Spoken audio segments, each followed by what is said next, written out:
Okay, this is awkward. I came looking for whales, but the animal walking into the water has 4 legs, furry ankles, and a long-snouted face. It does not look like a whale at all.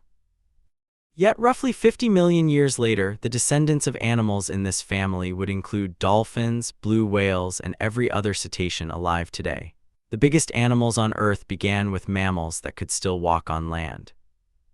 No animal decided to become a whale. Evolution changes populations across generations. Small differences that helped an animal feed, swim, hear, or survive near water could be passed on and accumulate. Our story begins during the Eocene, when the world was warmer and shallow seas covered parts of what are now India and Pakistan. Rivers, wetlands, and coastlines created a huge borderland between land and water. One clue comes from a small hoofed animal called Indohyus. It was not a whale, but it belonged close to the whale branch. Its unusually dense limb bones could have helped it stay underwater like ballast in a living submarine. Then we meet Pakicetus. From the neck down, it still looked built for land, but a distinctive thickened structure in its ear bone identifies it as an early member of the whale family. The first unmistakable whales still had feet. Why move toward water? Food is one possibility. Rivers and shorelines offered fish and other prey. Water may also have provided escape or cooling.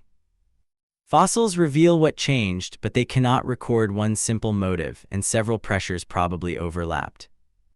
A few million years later, Pakicetus carried the experiment further. Its name means walking whale. It had large feet, powerful limbs, and a long body that could undulate through water. On land, it was probably slow and heavy. This was not a modern whale with temporary legs. It was an amphibious predator with its own successful way of life. It may have waded near the water's edge and lunged at prey, combining paddling feet with movements of its spine. Chemical signals in fossil teeth reveal another part of the transition. Some early whales used fresh water, while later relatives spent more time in salty coastal seas. The move into the ocean happened in stages. As swimming became more important, feet stopped doing all the work. The lower spine grew more flexible, muscles around the tail became stronger, and the body became better at pushing against water instead of supporting weight on the ground. One fossil whale called Pakicetus was found with a fetus positioned headfirst. The original interpretation suggests it probably returned to land to give birth because most land mammals deliver that way. Even reproduction still tied some early whales to shore. Soon, whale relatives called protocetids appeared across Africa, Asia, and the Americas. They could cross stretches of sea while retaining functional hind limbs. Coastlines had become highways, allowing an aquatic mammal lineage to spread around the world. But every improvement for swimming created a new problem for walking. The pelvis gradually lost its strong connection to the spine. Hind limbs became smaller and could no longer hold the body effectively on land. The return trip was disappearing. At the front, flexible weight-bearing arms became stiff flippers. The same basic bones remained: upper arm, forearm, wrist, and fingers. Evolution did not invent a flipper from nothing. It remodeled a mammalian hand inside a streamlined paddle. Fish usually sweep their tails from side to side. Whales move their bodies and tails mainly up and down, a motion inherited from the way mammalian spines flex during running. Their swimming still carries the signature of an ancestor on land. Eventually, horizontal tail flukes became the main engine. Soft flukes rarely fossilize, so scientists read clues from tail vertebrae and muscle attachments. The skeleton records when the tail became powerful enough to drive life in open water. The head changed too. In the earliest whales, the nostrils remained near the tip of the snout. Across later fossils, the nasal opening shifted backward. The blowhole on top of a modern whale is the final result of that long migration. Hearing underwater required an even deeper rebuild. Sound moves differently through water, so later whales evolved specialized ear bones isolated from the skull. Vibrations could also travel through the lower jaw and surrounding tissues toward the ear. Their sense of balance changed rapidly.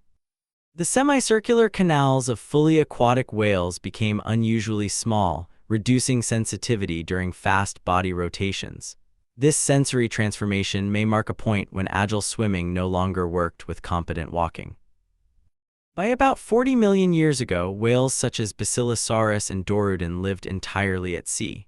They had long, streamlined bodies, powerful tails, and tiny hind limbs. Those legs were no longer capable of carrying them onto land. Tiny does not mean meaningless. Modern whales still retain pelvic bones, and rare individuals develop external hind limb remnants. These structures are inherited history, while pelvic muscles also gained roles connected to reproduction rather than walking. Even after leaving land, whales never stopped being mammals.